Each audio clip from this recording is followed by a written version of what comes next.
Well, typically it's a problem with the tenant. It's I think the first time I got involved with this was back when I was at Tweedy with a company called Beverly Investment Properties, and their tenant had financial issues, and typically the covenant and the REITs will all have a line of credit from the bank, and a typical covenant is that if there's any kind of problem with the operator of the properties, whether they have a covenant default themselves, if they go into bankruptcy or whatever, that they have to stop paying the dividend because they don't want any money going out the door until they understand what the likelihood for the rent to be paid at the REIT is. So that happens frequently. It happened back a long time ago. We were very involved in healthcare REITs when the government changed the Medicare reimbursement for nursing homes back in the late 90s. It led to 5 of the 7 public nursing homes chains going bankrupt. So that created a lot of fallout to their service providers, to the REITs that own their properties, that kind of thing. And that there's a lot of wreckage for value guys to pick through. And we got involved with a REIT that ended up becoming Ventas. And Ventas now is, I think, probably the biggest healthcare REIT out there.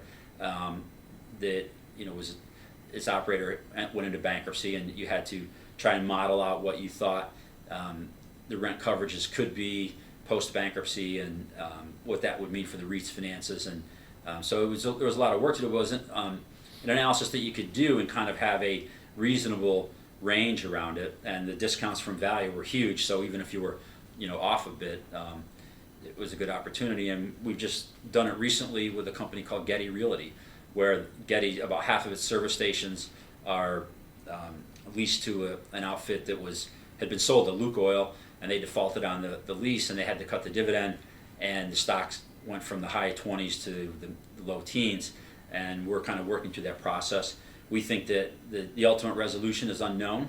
The company's made it clear that the rent stream in the future will be less on those properties than it was in the past, but from a sensitivity analysis approach, we model out different scenarios, and we still think that even assuming some pretty significant cuts in that rental stream, that we could see the stock have significant appreciation from the level it's at now. So it's kind of a play that we've been able to run a number of times over the years, and we're always looking for spots to do it.